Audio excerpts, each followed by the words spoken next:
So, Berto, I have some questions from the internet for you that people submitted for you to answer and for me to answer. So let's go to those and answer them. What do you say, Berto? Sounds good. This is the Psychology in Seattle podcast. I'm your host, Dr. Kirk Honda. I'm a therapist and a professor. My name is Humberto Castañeda, and I design manuals for devices. So this first question is from Lily from Bright, Australia. There's a town in Australia called Bright, it sounds like. Bright? And it's just Bright? Bright. Okay. This one is for Humberto, they write. I was listening to one of your episodes the other day and heard you talking about the movie Kramer versus Kramer. This movie came out the year my parents split. At the time, it had a profound effect on me, which somehow I'd pushed to the back of my brain. When I heard Humberto talking about it, I was instantly transported right back there. It was really comforting to hear that I'm not the only one who had that experience. Thanks, Humberto. Any thoughts on that? Oh man, yeah. I can feel the feels. Yep. When I don't remember the first time I saw the movie. I didn't see it in the theater. I saw it, I think in college or something. Like I don't remember, but it was like on VHS. Maybe it was on TV even. But when I saw it, I had such a visceral reaction to it because I could really identify. Like the kid was about, it's a little kid, and the dad. There's a lot of aspects of Dustin Hoffman's character that reminded me of my own dad, and then just like the struggles between the two of them, and how much it's just like what an impact it has on the little one. And so I really felt it. I was in tears when I watched it.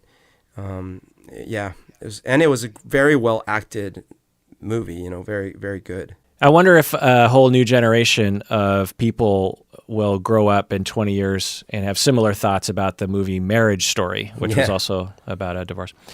Famous patron Lyndon had some questions for you, Berto. Okay. He always comes up with these good short questions for us. Berto, what is your ideal sandwich? Oh, yes. Oh, yes. Oh, my gosh. Now I'm salivating. All right. So there's a couple answers to this. One is the sandwich that I get every year on my birthday since, it might be going back a decade. It might have been for 10 years. And this was the first year I didn't get it exactly on my birthday because I was sick on my birthday, which sucked. But it is a sandwich that I saw while reading the graphic novel Wanted. At the beginning of the graphic novel, the main character, who's sort of like a ripoff of the main character in Fight Club, sort of mixed with the main character in Office Space. Yeah, Office Space. But anyway, so the main character is talking about how dreary their life is because everything's always the same. And one of the things they point to is how every day for lunch, they go to this one place and they get the same sandwich. And then they have a picture of the sandwich and he describes the sandwich. And it's sesame encrusted salmon with a wasabi aioli, or wasabi mayo, sorry, and with mustard greens on a toasted sourdough bread. And it's like the wide, sort of like ciabatta, sort of kind of flat and wide bread. And the picture looks so good. And I'm sitting there reading that. I'm like, you have that every day? That sounds delicious. So then I made it a point, like, I'm going to have that. And I started having it for my birthday. And it's so good.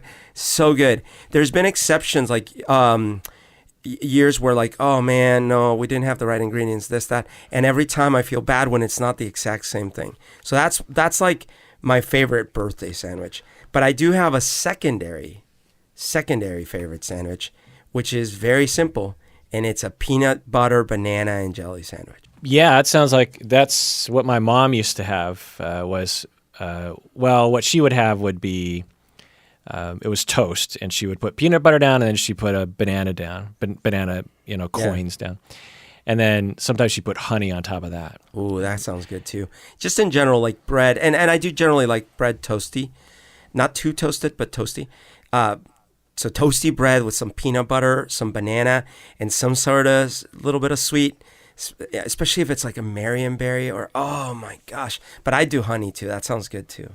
So for me, my answer, even though famous patron didn't ask me this question, I want to answer it too, because I am such a sandwich eater that at one point in my life, my friends would say that I eat so many sandwiches, I'm going to get sandwich cancer.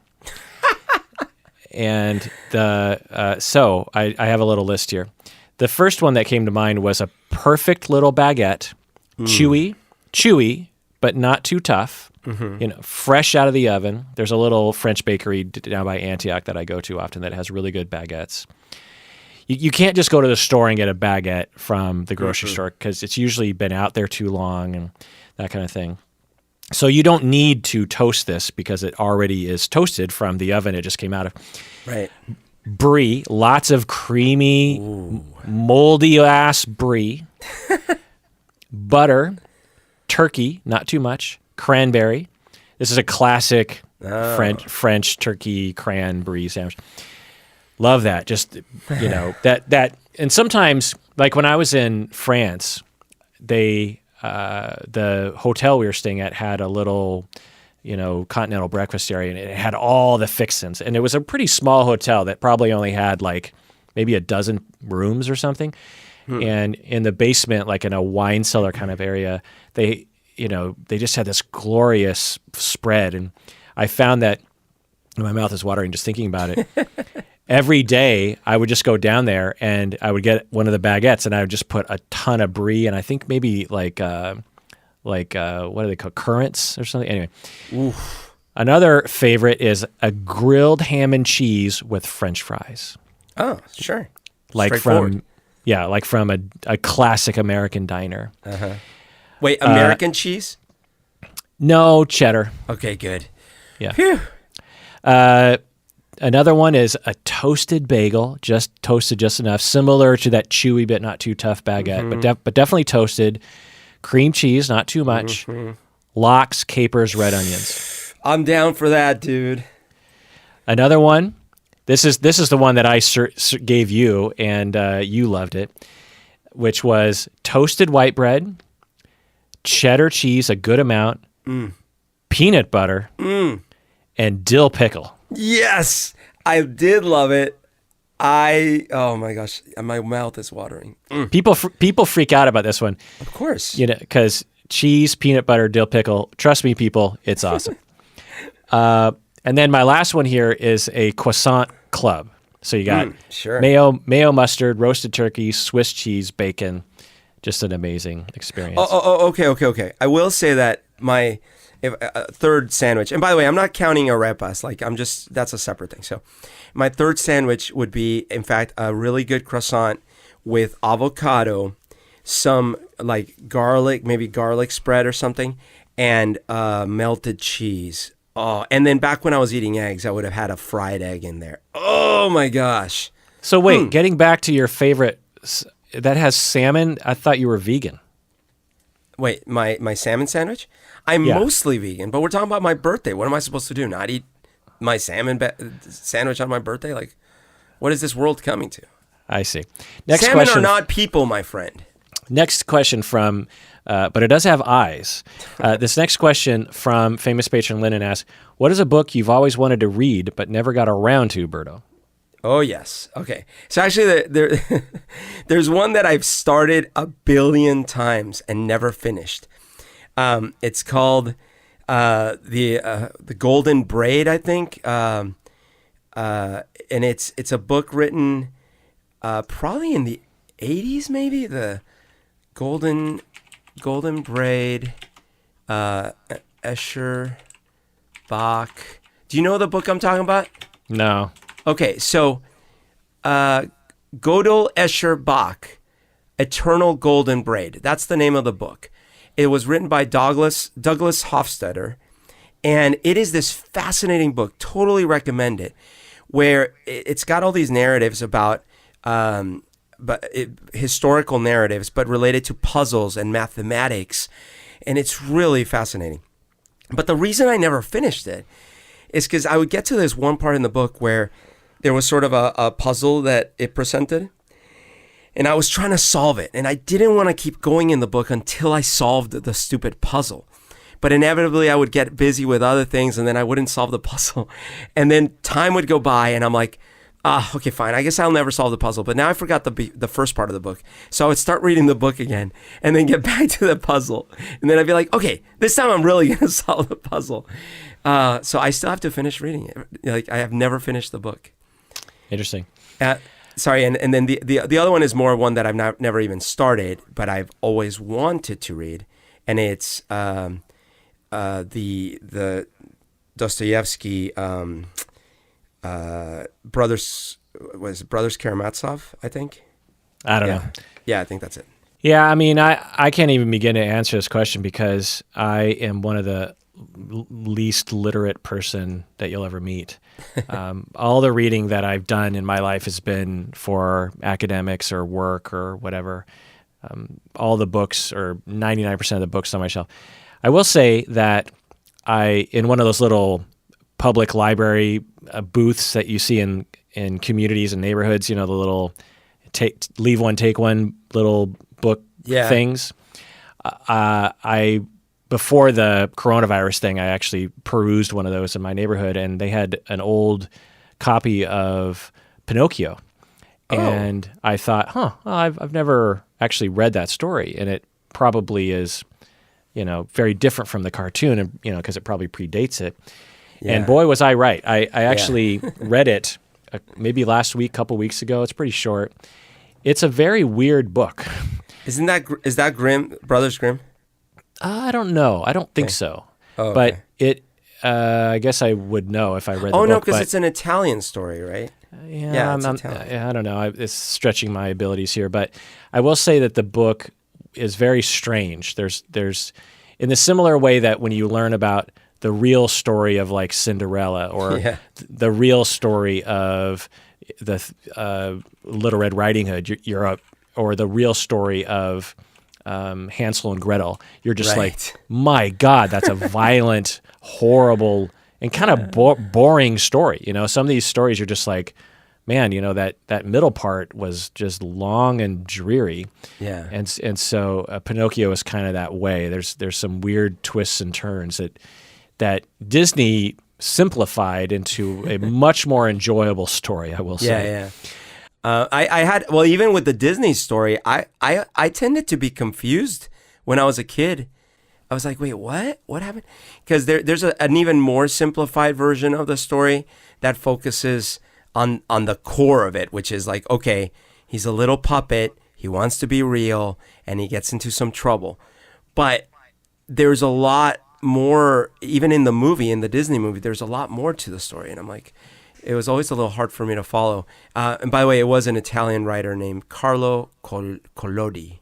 Next question from famous patron Lennon. He writes, what is an establishment, bar, club, store, restaurant, cafe, etc. in Seattle that is closed that you dearly miss? Berto, what do you think? Well, I think the original Cuban sandwich place went away. Oh, in Fremont? In Fremont, yeah.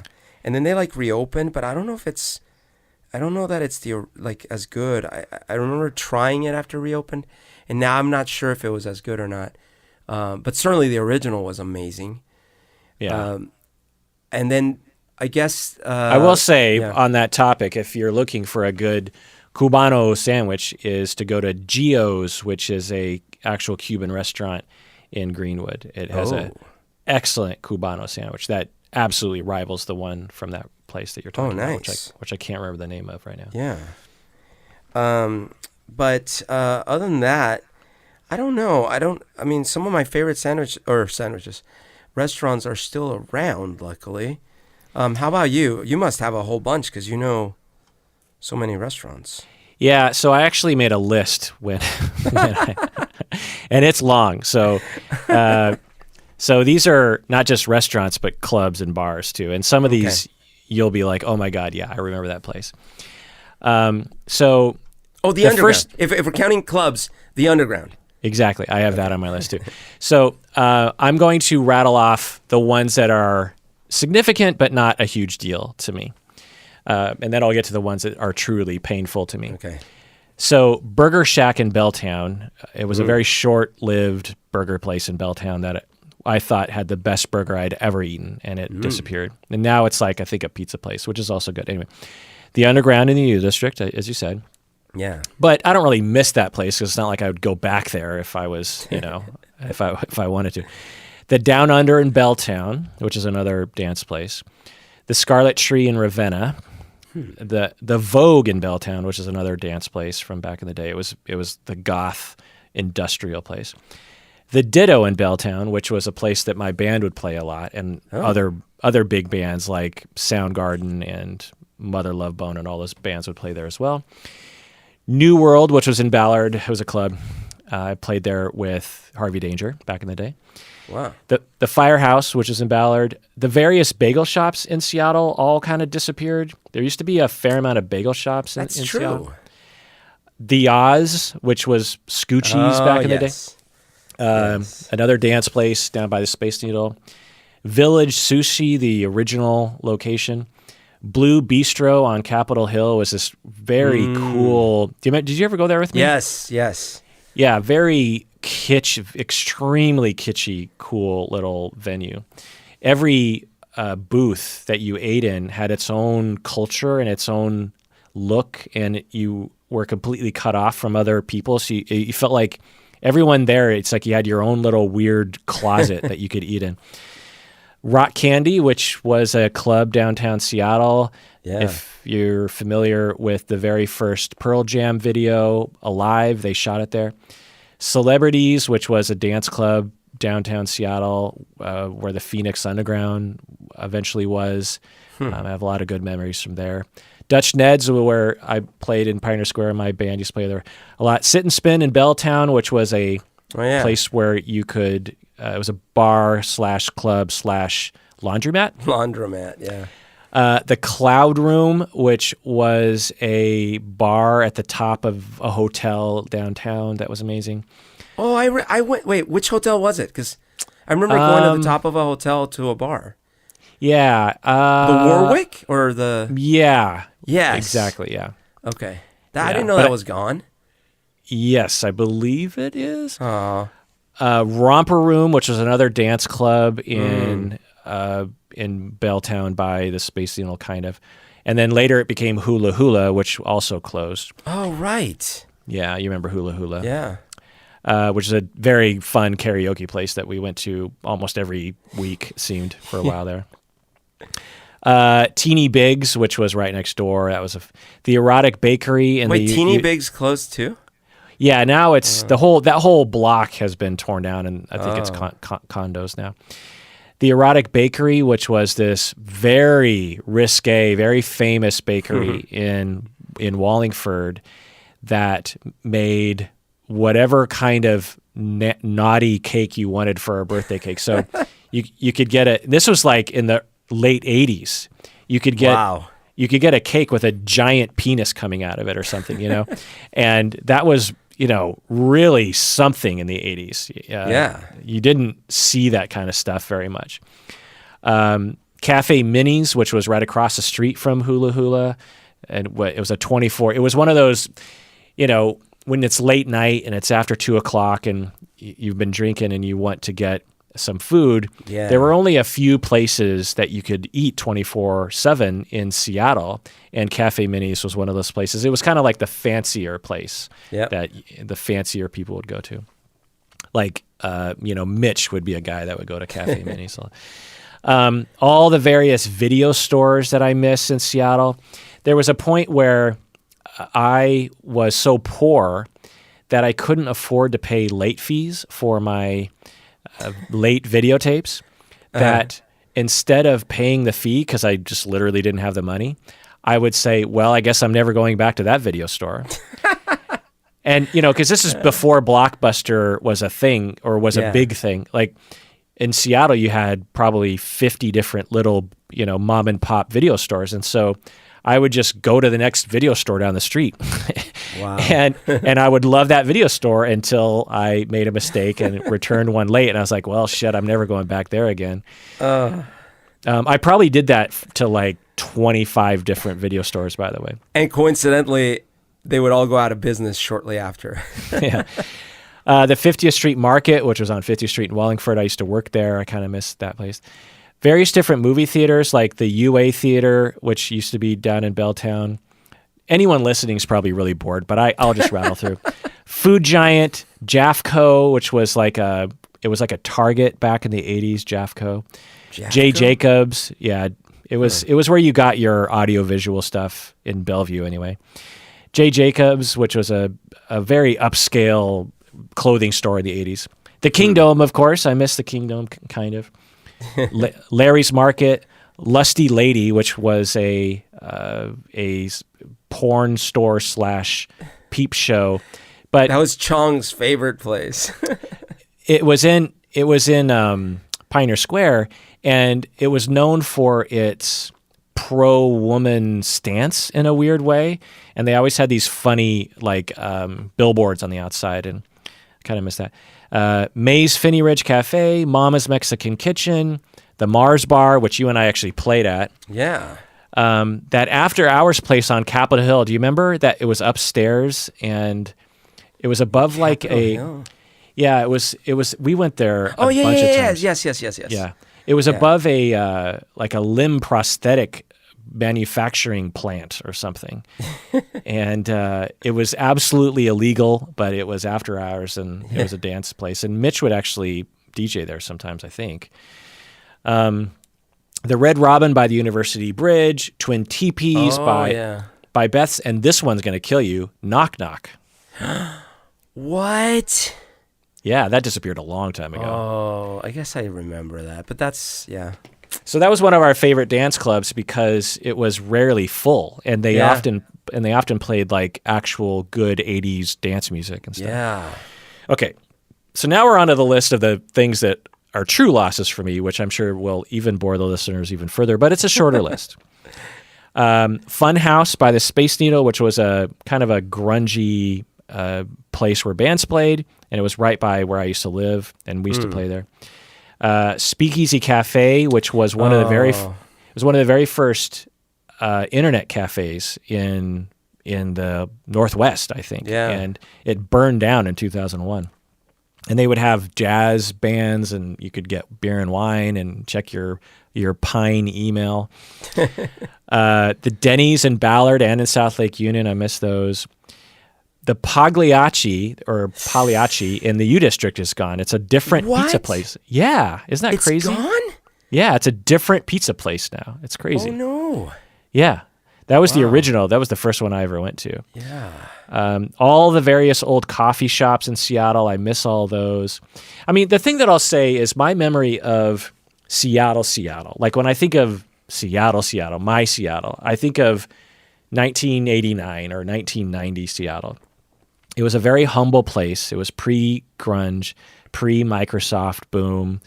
It was a sad little town that was always cold and rainy, and you were always putting layers on, and you were poor, so you had to take the bus, and you were always wet from the rain.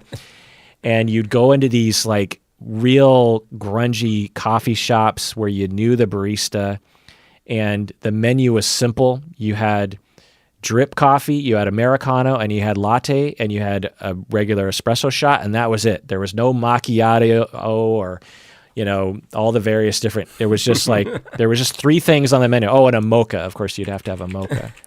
And didn't you have to say things like, when you walk in, didn't you have to say things like, "Yo, lame stain, my kickers got wet, and this is such a harsh realm now. I need some fuzz on my caffeine." Yeah. You dish?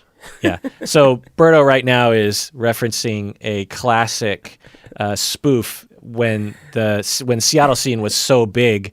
Someone from, I believe, like the New York Times or something, like reached out to Sub Pop. They just called Sub Pop as like the main, because they were the label that all the big bands were on, like Nirvana.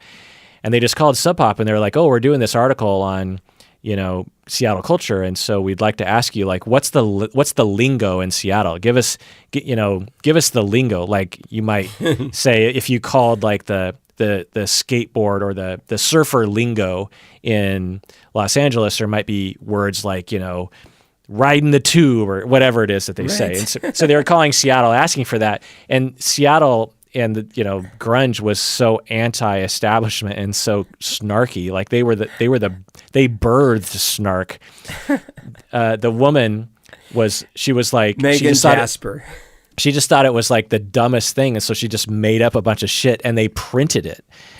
So Berto is reading all this stuff. She came to give Megan Jasper was the gal. She came to give a talk at my work one time. It was really interesting. She talked about that whole thing and how she didn't even know it was, she's like, I didn't know it was going to be a thing. I just I'm like, really? You want terms? Okay, I'll give you terms. Yeah. Some Value Villages so I don't know if this is a national chain, but it's a secondhand store, and almost all of my clothes and a lot of my kitchen utensils would come from Value Village when I was younger, and a lot of those have closed shop, which makes me sad. The Doghouse, which later became the Hurricane, which I'm sure you're familiar with. Oh, but the Hurricane's still there, yeah? No. Oh, no. What? No. Yeah, that whole area is torn down. I mean, man. It's all Amazon stuff now. Oh. The McLeod residence, which I think I brought you to a couple times. It was on 2nd Avenue, and it was upstairs. It looked like a secret room up these stairs. It was a really cool looking bar. Did I ever take you up there? That sounds familiar. Anyway, the old spaghetti factory downtown is no longer there. Yeah, I remember that. All the various cellophane squares, which I'm sure you miss. Yeah. It was a secondhand record store and CD store, and I would buy they would have this long rack of 25-cent records. They were like, records that they figured they wouldn't be able to sell for anything more than 25 cents. Right. And I would regularly go into the one at the U District, and it was the cheapest, because back in the day before the internet, you couldn't steal music, right? You couldn't just look up on YouTube or Spotify and listen to these songs. The only way you could get it is if you actually had your hands on it and possessed it. Yep. And CDs were like $17 at the time, and I was like, I loved too many songs to waste $17 on just 10 songs. Yeah, that's so true. Like it's such a bizarre reality, right? Because nowadays, if you hear from anyone that there's some band or whatever, like within seconds you are listening and seeing their videos, seeing whatever you want. But back then, like you couldn't. You have to find someone to borrow it from, or save up the money. And like I discovered Elvis Costello because for whatever reason in my circle I didn't hear any Elvis Costello, but I was sort of aware of him, kind of. And I went to Sullivan Square. This was at Bellevue Square because, I grew up in Issaquah, which is close to Bellevue Square. And I saw Punch the Clock by Elvis Costello, and I was like, and it was probably like a couple bucks. And I was like, okay, I'll buy this. And I take it home, and Punch the Clock by Elvis Costello is still one of my favorite albums of all time. It's just an amazing album. The most popular song on that album is Every Day I Write the Book, that song. Nice. And I was like, oh my God, I want to hear more Elvis Costello albums. Well, the only way I could do that is if I went back to Cellophane Square and bought more records. Now I could have bought more CDs because that was the going thing at the time. Yeah. But again, $17. I didn't have $17. I did have $1 that I could buy 4 records with. And a lot of times, there was at least 1 or 2 songs. And I discovered some amazing music that way, like some old Genesis albums, old Police albums, of course, old Beatles albums that, just weren't popular at the time. And so I could buy it for... Anyway, I spent so much time at Cellophane Square, not just for the records, but the posters and the pins and the stickers and you could listen to stuff on the record player. And I lived in Cellophane Square, in Bellevue Square and in the U District. Yeah, I would go to the U District one for sure. Yeah. All the landmark theaters like Harvard Exit and all those things, those are all gone, which is really sad. Oh my gosh, the Harvard Exit is gone? Yeah, all the landmark theaters. So this is like the boutique theaters of Seattle are all basically gone. We still have some boutique theaters, but for the most part, they all went under. Sad. Farrell's. I don't know if you're aware of Farrell's. Are you? Was Farrell? Okay, so you're not aware. So in the 70s, and I think in the 60s, the place that everyone wanted to go for their birthday. This is before McDonald's was really big, and before McDonald's had like a playground the way that they do now. Yeah. And it even kind of even predated like Chuck E. Cheese, I think. There was this thing called Farrell's, and maybe it was just in Seattle, I'm not sure. But it was an old 50 or 40 style malt shop that was a ice cream place. And they had giant jawbreakers like the size of a bowling ball that you could buy. You know, they had giant lollipops that you could buy. And whenever you wanted to do whatever anyone had a birthday, they'd always want to go there. And one of the things that they would do, you know, they would sing songs, and there would always be if you were a little boy and it was your birthday, they would always drag some girl waitress to kiss you on the lips. Oh, jeez. Yeah. That wouldn't go over very well today, but anyway. Pizza and Pipes. Do you remember Pizza and Pipes? I do, actually, yes. Okay, so I don't know if this was a national thing, but in Bellevue, they would serve pizza. And again, it was a very big birthday place. And it sounds boring, but it was amazing. They would show an old black and white cartoon or some other black and white, you know, think Laurel and Hardy or that kind of thing on this big screen. And then they would have a live organist who would play along with it. And he also had all these bells and whistles, like literally bells and whistles that he could trigger during particular times of the cartoon. Like he had these like these animatronic robots that he could press a button and they would do things. And he was like this master. He was like the Wizard of Oz. He was like creating this whole thing. And it was just, and they had video game, you know, like coin-op video games like Galaga and stuff that you could play. Dude, I had forgotten about that place. Thank you for reminding me. That was so fun. Yeah. The old Elliott Bay Bookstore Company in Pioneer Square. Yeah. The downstairs cafe. It was kind of like Seattle's version of Powell's Books from Oregon. Man, the Elliott. So when I was in high school, once a year we would come to Seattle. We meaning my parents, me and my brother, and my parents' friends with their two kids. We would come to Seattle to go see a Seattle opera thing, and we would stay at the Four Seasons Hotel. And it was like a weekend, you know. So like we'd drive up on Friday night, we'd go back down on Sunday. And so we had 2 nights in the hotel, and we had a day to walk around the city and stuff. And every time we would go to the Elliott bookstore, and I was always like blown away. And we would spend a whole bunch of time in there. So good. Yeah. Sunset Lanes, the bowling alley in Ballard, that closed shop. Ballard is totally different, by the way, and that's one of the things. I went there many times. Actually, with Bob, I would go there, and we would actually gamble.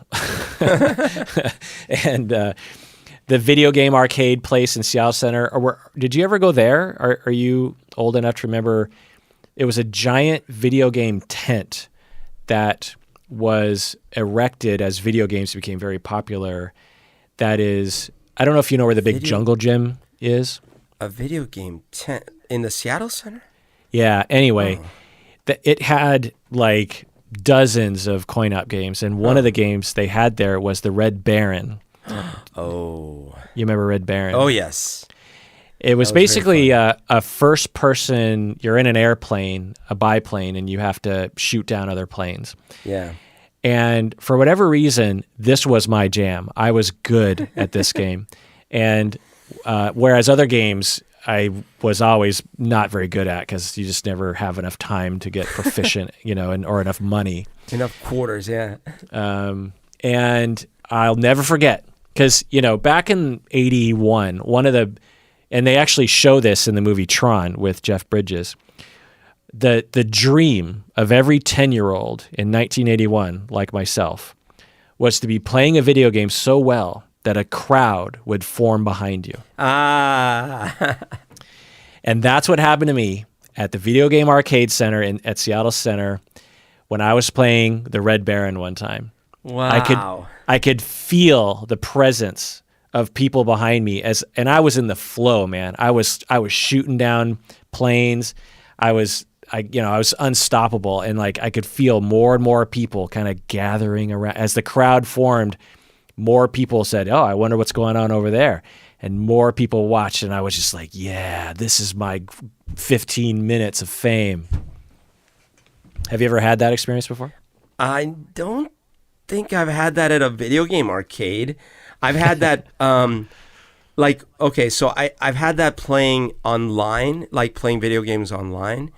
But unfortunately, something that happens to me is I get performance anxiety in those moments. And so like I remember a couple of times where I was doing so well, but then as soon as I became self-aware that I was doing so well and that others were watching how well I was doing, then I started not doing as well. You just turn around and you're like, honestly, I'm really good at this game.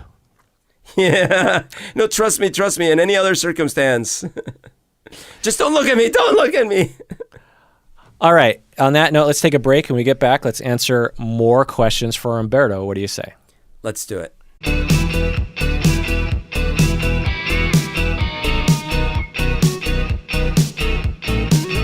Okay, Berto, if someone from Sub Pop from 1992 were to try to convince all of the listeners right now who are not patrons to become patrons, what would he sound like? He'd be like, yo, you bloated big bags of bloatation.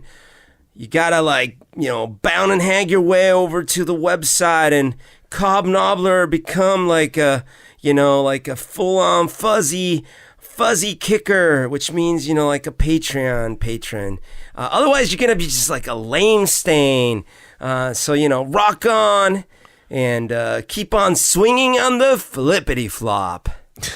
I remember that one. Swinging on the flippity flop. Another last question from famous patron Lennon. What's the number one thing in personal life that bounces you out of... Oh, this is for me. What's the number one thing in my personal life that bounces me out of therapist mode? What's the one thing in personal life that bounces me out of therapist mode? Well, so this is a complicated question, but in brief, the older I get and the longer I'm a therapist, the less distinct my therapist mode is from my regular mode. I mean, it's definitely a mode. I'm definitely more kind of relaxed and more casual with, say, Berto or my wife or something. I would even say I have a mode for podcasting that's really different than other kinds of modes. It's not dishonest. It's just, I have to stay on top of my P's and Q's when I'm on the podcast, whereas in real life, I can just stop talking for a while, whereas on the podcast, I can't really do that. So that's a very short answer that I'll say is that. But, if I said, okay, in general, as a therapist, of what would pop me out of that mode, it'd probably be something that I would mistake for, oh, I'll share something. Like one of the things that I'm actually talking with my supervisees a lot about, which I can kind of relate to, is all of us are going through the coronavirus situation. And so when clients sit down and they're talking about their coronavirus worries and what it's like to be quarantined and all this sort of stuff, it's natural for the therapist to relate to that somehow and to say, yeah, I can relate to what you're saying because we're all in the same boat. Yeah. But there's a certain level of self-disclosure beyond a certain point where it becomes less about the client and more about the therapist. And so that's one of the things that's actually popping. It did pop me out of my therapist mode in a bad way one time a couple weeks ago, and I'm hearing from a lot of supervisees that it's doing the same. Interesting. All right, anonymous. The context is so different in these times. Yeah, I mean, part of it is that as a therapist, that the client knows that you're going through the same thing. It's kind of it's kind of unprecedented where the very thing that your client is suffering from, everyone knows that you're suffering too. Yeah. And so do you not say anything? Because that seems kind of weird, right? So And a lot of therapists are walking around with a lot of raw feelings that are unprocessed, that are just waiting to be vented. And when a client brings it up, it feels natural to kind of follow suit. You know what I mean? And that can make it more about the therapist. It's a complicated thing, but anyway. Anonymous patron, she writes, if you and Umberto could be any fictional character for about 1 hour, who would you pick, and what adventure would you want to go? Would you want to go on, Berto? What's your answer to this question? Oh man, any fictional character for 1 hour, just 1 hour though, man. That's, I guess, the length of an episode of something, but, well, I guess one easy answer would be Superman, right? Because, heck, that's great. I can travel at the speed of light. I can fly through the cosmos. So, at the very least, I have 1 hour. I can get to the sun. I could, and that would make me extra powerful, which means I probably could go then faster than the speed of light. So then I could probably just cruise around the solar system. One thing for sure I would do is go to the bottom of the ocean and just stand there and be like, yep, I'm at the bottom of the ocean and I don't need to breathe and everything's cool. That would be easy. However, if I'm being more creative, or trying maybe the road less traveled, I would be the Sandman, which would mean that I could control dreams. And what I would do is I would put dreams in everyone's heads that were asleep. Maybe if I only have 1 hour, that's too bad because it's only half the world. But I would put dreams in their heads. I think you can put daydreams too. And those dreams would be for how to change the world for the better and be better people and be better world together. And so that's what I would do. Wow. How altruistic of you. I feel like you're growing up. That's amazing. I'm being serious because usually when you're asked questions like this, it's not clearly altruistic in... Did you expect, I'll be Invisible Man and go in the girls' locker room? Yeah, I mean, I feel like, no joke, 5 years ago, that's how you would have answered the question. All right. I mean, not that, silly, but in that direction, that more kind of just typical. Anyway, because I find that as I get older, when I get asked questions like this, it's much more altruistic. Although I do not have an altruistic question, although I guess I kind of do in a way. So for me, my answer to this would be Hiro on Heroes, the TV show, first season, because he can stop time, and that means I could turn that hour into forever for me. And I could study things and throw all the nuclear missiles into the ocean and get rid of crime and, just do everything in that 1 hour and then start time back up again. But my real answer would be, and I gave this a lot of thought because I have a lot of runners up, and I thought about it a long time. For me, it would be being Luke Skywalker in the Hoth battle. Ooh, yeah. In fact, I just ordered Lego Snowspeeder, and I'm going to put it together soon. Oh, fun, man. Yeah. But what if just because you're Luke in the Hoth battle doesn't mean you're going to get as lucky or you're going to make all the right decisions. True. And we didn't see every single moment of that battle, so... To be honest, all I want to do is fly one of those snow speeders. I mean, yeah. I don't know what it is about the design of that snow speeder. It just touches something. I mean, I guess because I saw the movie when I was 9, it just imprinted something on my brain, but... Those snow speeders are just the coolest things I've ever seen. It just looks same. Yeah. Same. I mean, it was incredible that you already had such cool ships in the first one. They kind of could only go downhill from there, and they come out and right out the gate, you're like, oh my God, what is that? I want one of those. And then in Revenge, they have the speeder bikes, which are awesome too, right? Yeah. Yeah. I mean, if it's one thing you can give George Lucas is that an eye for cool vehicles, Yeah, cool vehicles that could be cool toys. So my runners-up are Gandalf, because I would want to figure out his true powers. Yeah. Han Solo, so I could fly the Falcon, of course. Oh. Do the Kessel Run, if you will. Napoleon Dynamite, because I'd like to dance like him.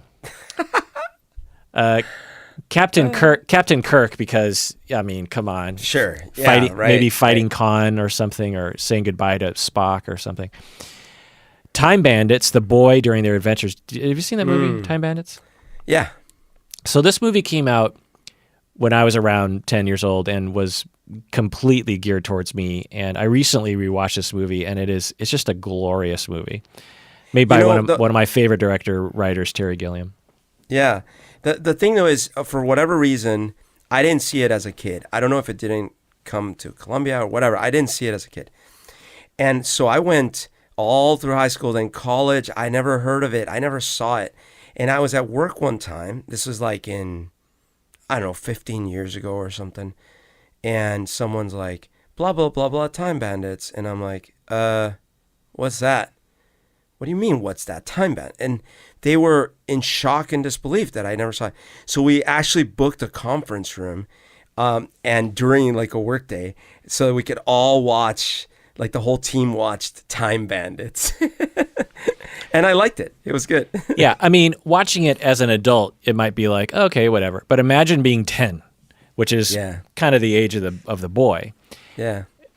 It would, and at a time when movies like this didn't really exist, and entertainment like this didn't exist. So it was really something, this movie for me as a kid.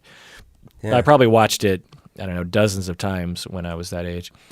The next runner-up is Lee Bai and Crouching Tiger, Hidden Dragon, played by Chow Yun-fat. I would want to battle the evil witch, because Lee Bai is just one of the coolest characters of all time. Yeah. I'd want to be on Gilmore Girls because I love that show. I love that town. And I'd want to be Kirk because my name is Kirk. And I'd want to hang out with Lorelai and all those people. I also thought it'd be fun to be the Fonz on Happy Days because he's so cool. And Jump the Shark. Yeah, exactly. And the final person is to be in the band Spinal Tap, be the lead singer, and play Fat Bottom Girls, because that just seems like a really awesome thing to do. That sounds fun, man. Okay. Okay. Then I'll add one bonus one for mine. I want to be Plastic Man. Ooh. Because what would you do? What would you do though? What adventures? Well, because I used to watch the cartoon on Saturday mornings when I was a kid, and so what I would do is, first of all, I don't have to get up for anything. Think about it. I'm watching the movie, and you know how many times, like, oh, I should have gotten water, or someone you're with's like, can you get some water? Like, I don't have to get up. I can fulfill anything. Oh, and it doesn't matter if it's upstairs. I can stretch that far. It's cool. Second, you're wall climbing, like in the El Capitan, you know? They're filming you. You're free solo. And then, oh no, you fell. No problem. You just stretch your arm. Oh, the buddy you were with fell. No problem. You stretch your arm. It's no problem. Like all those movies where people are falling and you're like, oh God, no problem. No problem. Okay. Plastic Man is the Marvel knockoff of Fantastic Four, right? It's DC knockoff. Oh, DC knockoff of Marvel's Fantastic Four. Yeah. Yeah. Patron Chris from Los Angeles asks this question. After many years of being married, I got divorced a couple years ago. I'm a 39-year-old male. I find dating at this age very challenging. Any advice you and Humberto offer is always appreciated.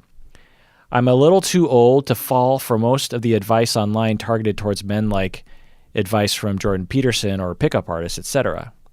For one, my spouse and I never had kids, but most of people I run into are parents. The prospect of being a step-parent feels like an enormous responsibility. Berto, any thoughts? Wow. That's hard. That is hard. You see it in movies, you know, and then the movie is about that person trying to climb back on the horse and stuff. And yeah, okay, so let me think. One thing would be, and I've said this before in so many contexts related to dating, first you need to have a life. Meaning, I think that the best way to start to get in relationships is to first you be in a relationship with yourself. Try to find a center. Try to find your own, like, what is it you like doing? And that might be very important, especially after a long relationship. You might have lost a bit of who you are, yourself, and stuff like that. So what is it that you like doing? What are your interests? What are your aspirations, goals, all these things? Because A, that will make sure that you're not losing yourself in the process of trying to find someone new. B, it will make you more interesting. And C, it'll make it like it's not all about someone else. Like, what about you? Why does it only have to be about other people? So that's generally something that I like to think of. Then as far as how to find women, man, that's tricky. But I think that I would still double down on my suggestion and be like, well, what if you join social environments that are geared towards the things you like? And then through those social environments, I mean clubs, get-togethers, conventions, online groups that meet about, all those kinds of things. You might meet people that are, aligned with your interests. And ultimately, and I know that this is not possible right now, but get out there. Get out there and get practicing meeting people, talking people with no expectations, and just kind of exercise those muscles. While you're in COVID situation, maybe you got to do it virtually, but... Yeah. There are some people I know who are dating social distance style, which is you meet up at a park and you sit 10 feet apart and you talk. What? Really? This is happening? Yeah. I mean, why not? Wow. Right? Yeah. The heart wants what it wants, and it can do so within the coronavirus age. Wow. Yeah. The only thing I'll add to that is that I'm glad, Patron Chris, you're considering these things, that you're thinking, the online information doesn't seem to fit with me. So you're being critical of that and thinking, does this apply to me? That's great. And you're also thinking, what do I want do I want to be a step parent? Do I not want to be a step parent? Is that a deal breaker for me? That's something to think about. Now, I will say that being a step parent is a huge responsibility, and it's not something to take lightly. And you want to think about whether or not you want to date someone with that potential prospect in mind. The other thing I'll say is that the chance that the next person you date is going to be the person you marry is pretty slim. And there's nothing wrong with having like a 6-week romance or a 6-month romance with someone that ultimately ends, but you had a great time, at least for a portion of that time. And the step parent question never gets asked. The other thing I'll say is that a lot of people your age, 39, will say, it's really hard dating at this age. Well, it's really hard dating at any age. It's not like being 22 suddenly makes it easier. Yeah. In certain social circles, if you're 22, it's easier to meet people in some situations, but it all just depends on your lifestyle. There are plenty of 22-year-olds who email us and say they find it impossible to meet people. So there's nothing really particular about you that makes it hard to meet people. There are plenty of other people in and around your age that are dying to meet someone like you, and it's just a matter of meeting those people. And that's the one of the biggest things that I tell people that I've found to be true with the clients that I've worked with is trust that's maybe not the one, but like one of the 15 that you are compatible with in your geographical range. That person is out there, and that person is dying to meet you. And the fact that you went on 1 or 2 online dates and it wasn't one of those 15 people shouldn't surprise you. And Right. to go on, say, for 6 months and you meet 25 people online, the fact that it didn't work out with any of those 25 people, again, should not surprise you. Just think of the statistics. The chance of meeting someone that is that you want to spend the rest of your life with and they want to spend the rest of their life with you, that's a rare individual, and it's a numbers game at that point. Now, maybe you'll meet that person on the very first date. That happens sometimes, but maybe it'll be the 200th person you meet. Bob talks about this sometimes. He went on hundreds of different first dates with different women in Seattle before he found Colleen and found his compatible soulmate. It took him a lot of tries, and you just gotta accept that. Now, again, you might meet that person on the first try or the 10th try, But don't get discouraged is the point. And don't give up on the gender because things didn't work out in the first few times. That's just a key part of it. Patron Chris also asks, also on dating apps, women are either out of my league or unattractive to me. Maybe I see things as a little black and white. Berto, what do you think? Oh, that's interesting. Either too or too little. I wonder if part of this is that. Okay, so I'm going to be a little harsh here. So, if someone uploads the best possible photo of themselves, I think it's going to elevate the average for, say, half the people. And then maybe there's half the people that you're never going to find attractive because the way they look is just not what you're into. And no matter how good of a picture they upload, you won't like them. And so if this would have been out in the streets, you might have, found a range of the people that you find attractive, and some of them would be more attractive than others. But online, they all like post these glamorous photos, so you think all of them are like super hot, and therefore out of your league. So I think there's a little bit of a bias there when you're just looking at pictures online and profiles online. That said, again, this might sound harsh. If you're finding it hard to meet people, maybe try lowering your bar.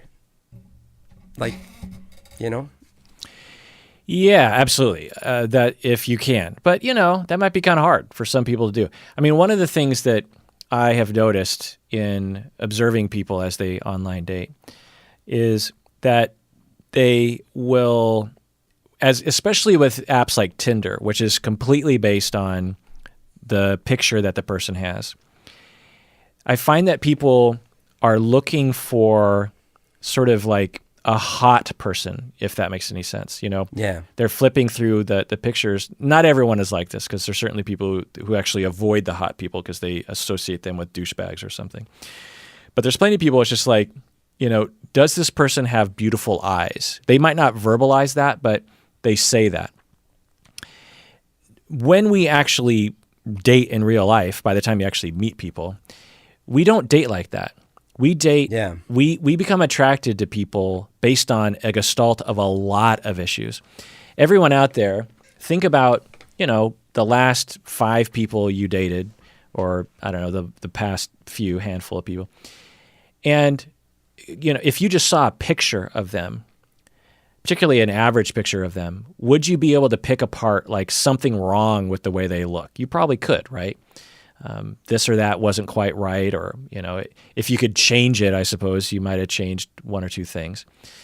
But of course, that's not how we think when we meet people. When we meet people, it's just like, wow, I feel like I really like this person. I want to get to know them better. And, I want to touch them and kiss them and, and take them home with me. And you don't focus on the closeness of their eyes, or the fact that they're getting gray or they're balding or something. Like you don't think about that when you meet someone. But when you're flipping through on Tinder, you might of course be like, oh, balding, no. Oh, a little overweight, no. You do that kind of stuff. And so that's just another thing to think about is like, okay, this is an indication of some attractiveness, but you really just can't tell until you meet the person in real life. The other thing is the notion of people being out of your league is a little silly. It's possible that those people might actually really, really want to meet you.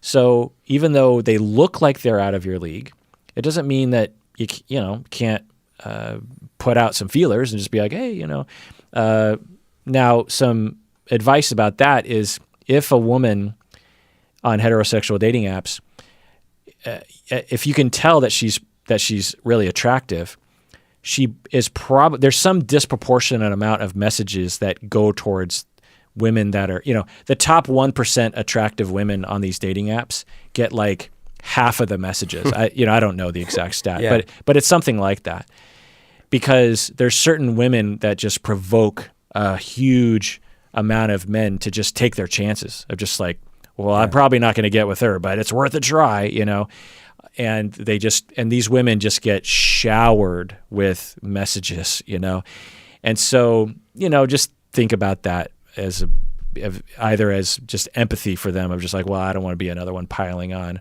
or gear your message appropriately, right?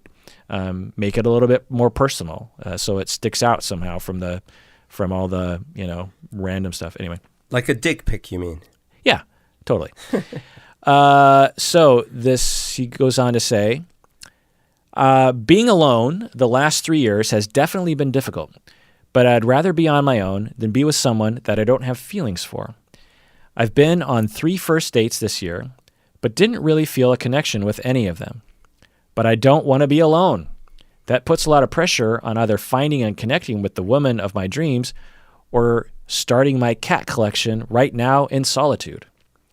Am I wrong in doing this? Berto, what do you think? So first off, I don't think there's anything wrong with feeling like you prefer being alone than faking a relationship or something. I think that's fine. I do wonder, do you have male friends and that you do significant activities with and that you feel fulfillment with? Because there's a difference between being alone, as in you don't have a female partner in this case, versus you're alone, you don't interact enough with other people. So if it's true already, like, no, you have your friends, you do your stuff, you're just talking about the female relationship, okay, I get it. But if it's not, I would recommend, like, try to do stuff with buddies, like try to do things, activities, and not just like playing online or watching movies and stuff. Like, try to do activities. And again, so sorry if you're already doing this and I'm preaching to the choir, but if you're not, because it will help you feel more sociable, it'll help you get out there, it'll help you meet randomly more people, and you won't feel lonely. It'll help you not feel lonely, and then that'll probably reduce the pressure on, oh gosh, I gotta find someone to be with. But yeah. He goes on to say, it's always felt like I'm into very few people, but the ones I'm into, I'm really into. Is this normal? Berto, what do you think? I don't know if it's normal. I'll say, okay, so how do I feel about things? I generally love meeting people, but I don't find that many people that I want to be friends with. So I have a lot of acquaintances. And you know this about me, like, I'm a friendly guy, so I will, if I show up at a club or a party or something and there's a lot of people there that I've met before, I'm that person that will say hi to all of them and be like, oh my gosh, so great to see you, all these things. And I really mean it. It's not an act. I really mean that. I feel it in the moment. But I don't feel the compunction or the compulsion to, all right, I got to make plans with this person this weekend and with this person the next weekend. I don't really feel that because, man, I got a lot of stuff already going on. I don't really have room, I guess, for more people in my life. And when it comes to women, I'm attracted to women. I find a lot of them attractive. However, being honest, there's not a lot of them that I feel like, yeah, I could really spend a life with this person, or I could even spend a week with this person. I tend to be, a sort of a certain way. I have opinionated opinions. And so that doesn't always get along. And I mean, in a party, it's one thing, but like to actually go on dates and then be with someone, it does, So I think that rules out a ton of potential relationships for me. But in my case, I'm sort of okay with that. I'm like, yeah, I don't want to have relationships with everyone, but I can be friendly with a lot of people. So there is a difference, though. I don't feel lonely. If I felt lonely, I think I would look at my sort of at the decisions I make socially, but I don't feel lonely. I feel like if I want to be with people, I can be with people.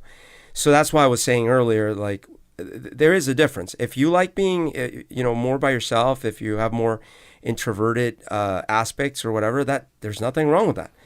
You might find more power out of that than I do. But at the same time, if you're feeling lonely, then I would recommend, like what I tend to do is I reach out to people that I already know, and I try to talk to them or make plans with them, male or female. And then if we're specifically talking about romantic loneliness, like I guess you want to have physical intimacy and things like that, then yeah, that's a little trickier. But that's why earlier I was saying lower your standards. But I don't mean that I'm trying not to say that in a casual way, like, dude, just, lower your standards. I mean, like, what's the big deal? Just go out with more people, like, just meet more people. And so what if they're not like a supermodel or whatever?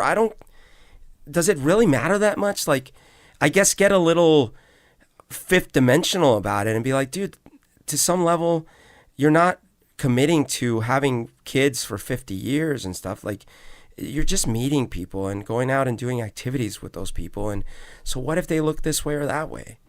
Well, anyways, that's yeah, it's all good advice. I hadn't really thought of it that way, bro. That makes sense. To piggyback on that, I'll say that if you find that you're lonely because of a personality trait that makes you extremely picky about the people you hang out with, then of course exploring that pickiness might help you to alleviate the pickiness and make you more open to people and less lonely in life. So, but we can't tell if that's your situation from your email. Okay. I will add one thing. When I was in high school, I had a couple of classmates. One of them, his name was Jim, and he's like this Italian guy. And him and I were very friendly in the class. We'd always kind of say, hey, how's it going? What's up? And stuff like that. But we never became friends outside of the class. And he would throw parties. I would often hear about these parties. He was definitely one of the popular, cool kids. And I never felt... I never felt like, wow, I really wish I could be invited to these parties. But it was more like, oh yeah, like, I don't know, it was this weird thing. But the fact was, for whatever set of reasons, and I couldn't really quantify them, even though we were friendly in the class, we didn't really translate that outside of the class. And neither of us made an attempt. Like, he never invited me to anything. I never invited him to anything. We never talked about common interests outside of whatever we talked about in the class. Whereas there were other people that I met him once briefly at a youth group, and then we became inseparable friends. And it's really hard to predict what those factors are. So what I'm leading to with this is that if I had kind of put all my eggs in the basket of like, okay, I met this person in this class and we seem to get along in this class, now that needs to be my friend, that might have failed, because we might have found that like that doesn't actually work. Instead, like, I just gotta randomly met people, and then eventually I know that this is high school, very different dynamics, but I think that as an adult, some of those dynamics are still true. Yeah, last couple of things here, Berto, and then we'll adjourn. He says that he heard Bread Knife Incident on Spotify and he liked it, which I guess now not surprised. Now I'm just You can also find Berto's band, which is called Plastic Polly, on Spotify. So if you're interested in our music, you can go to Spotify and go to Plastic Polly or Bread Knife Incident. The last question here, Berto, is, I don't remember who it's from, but they wanted to know, Berto, what are your favorite hobbies? Well, okay. Obviously, music has been my favorite hobby since I was 15 years old. Maybe, I guess even earlier, because I used to sing all the time. So certainly, hands down, if I was going to say like over my lifetime, what's been my favorite hobby, it's been making music. Mostly, if I were going to narrow it even further, I'd say writing songs. On a more casual basis, I love sitting at my piano and just playing and singing songs. Not even very hard stuff, just stuff that I can kind of look at a chord chart and go. I love singing Elton John, Billy Joel, Queen, Disney songs, stuff like that. I just love it. Now, outside of that, video games. I have spent ungodly amounts of hours playing video games. Not so much these days. I have a busy life, but yeah, video games. And video games that I've really enjoyed, like Zelda, or even games that took me more time. Zelda is great, but it doesn't take quite as much time as an MMO. I played a ton of World of Warcraft, not as much as many people I know actually, but lately a game that I keep playing over and over is Age of Empires, which is a real-time strategy game where you're controlling all these little people that are like historical tribes, like Do you the play Assyrians against and real people? Sometimes, but a lot of times I just like to play against the AI because it's less stressful. Yeah, totally. Yeah. Do you consider podcasting to be a hobby?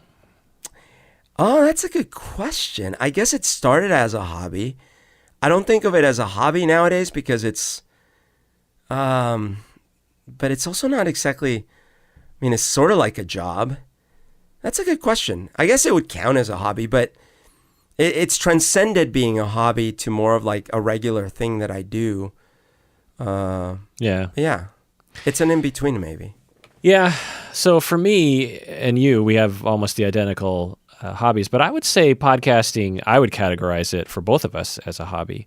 Yeah, I guess you're right. Because we don't have to do it, and there are much better ways to make money. I mean, if we're trying to, pay our bills, the per hour rate on this is pretty low. Right. So it's got to be something of a. That's a good point. Yeah. Now it's it's also a job, but being a therapist and being into psychology is kind of a hobby of mine too. I mean, what's the definition of hobby, I guess, is the question. That's a great question. And I was going to say part of the reason why I might not think of it as a hobby is because, like, I'm ultimately talking to you, and so it's like I'm talking to my friend. But at the same time, like, when we were doing music, like, it's like with friends, too, but it's still a hobby, so I don't know. Right. Yeah, so for me, I would say podcasting is my number one hobby. I mean, like, during the coronavirus shut-in times, what did I do with my extra time? Well, I poured it into the podcast, and I'm doing all these extra things. Like, if you're just listening to this on your phone app, know that I'm expanding our YouTube channel, and I'm posting a lot of episodes that are only on YouTube because they're visual. And so if you haven't checked that out, go to YouTube and subscribe there, hit the bell, and you'll get emails every time that I post something on YouTube. I post all the regular episodes there, but I also post reaction videos. I'm doing a lot on Love is Blind, the reality TV show, Tiger King, Modern Family, since it just wrapped up. So go to YouTube and subscribe there. Also, video games for me. I've been playing RimWorld and There Will Be Billions, and yesterday I even played Cookie Clicker again.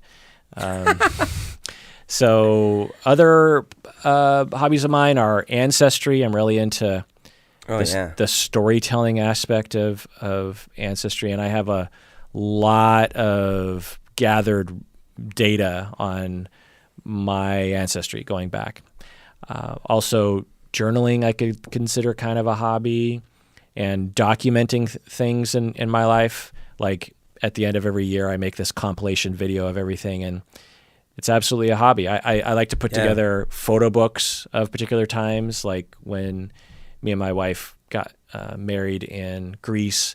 I put together a whole photo book of all that, and it takes weeks and weeks of time to like put together those books. And but I like that a lot. And I guess also just like collecting things from my life, like little objects. Like I have almost all of my past cell phones, and every one of those cell phones kind of reminds me of a time in my life, and I have them on a little shelf in my office. You have all your cell phones? That's so cool. Yeah, except for my first one, which bums me out because and my first iPhone too, which I sold on Craigslist. But I have all my flip phones, every single flip phone I've ever owned.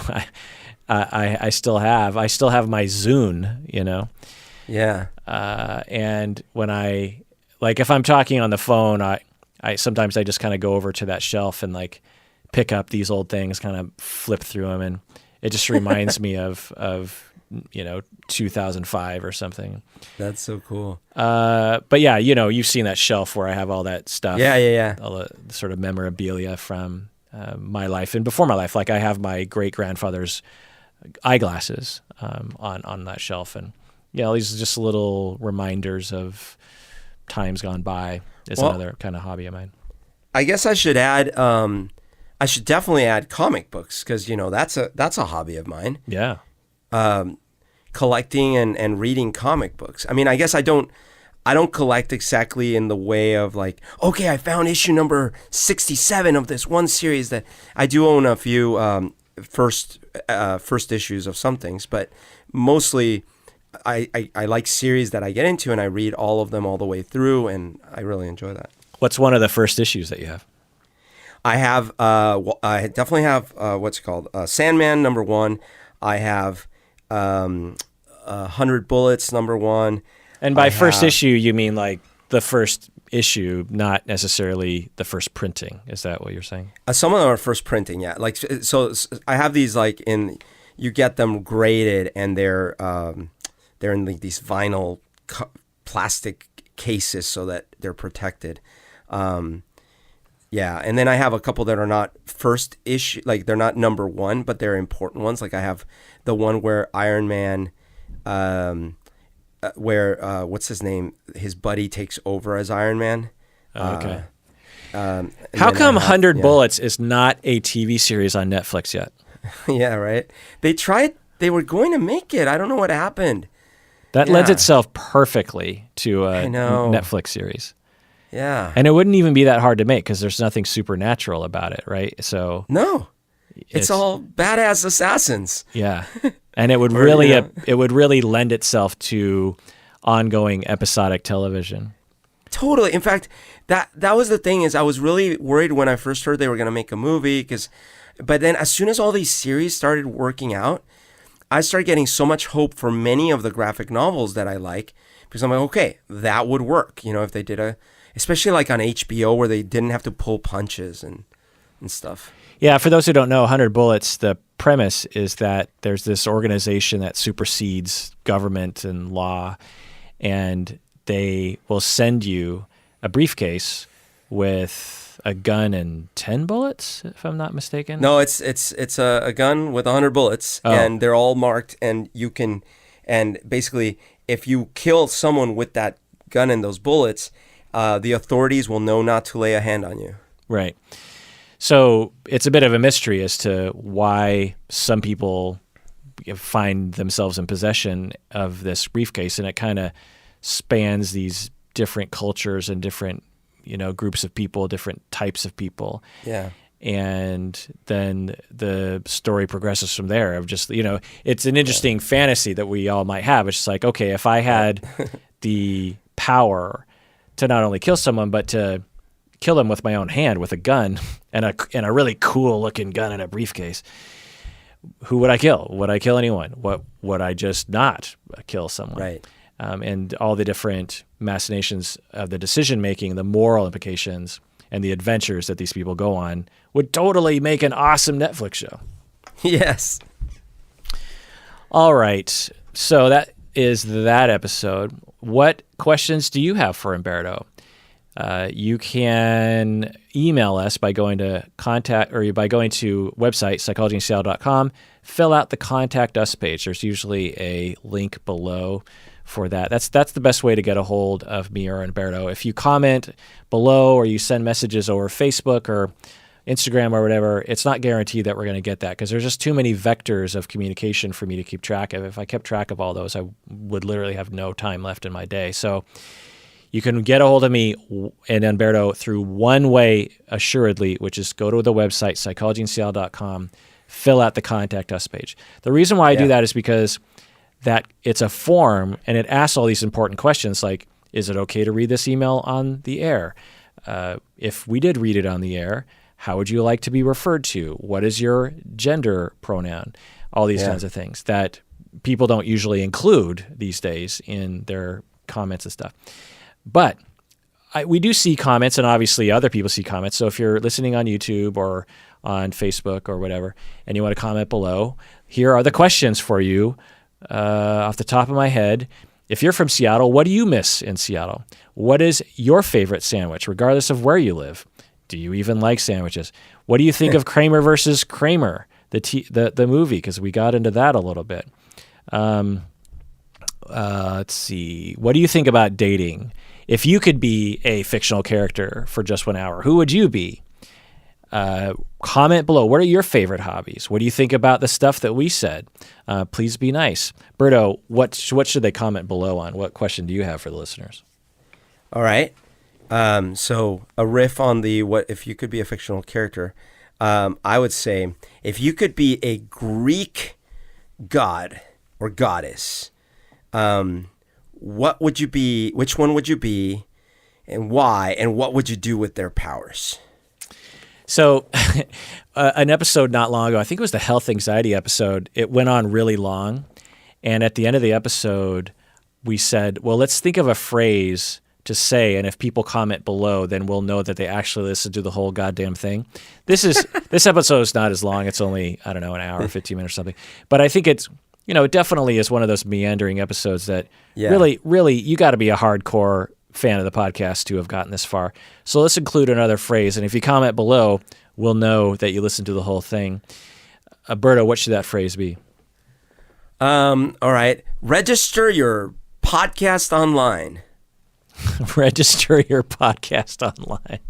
Yes. And everyone out there, please take care of yourself because you deserve it.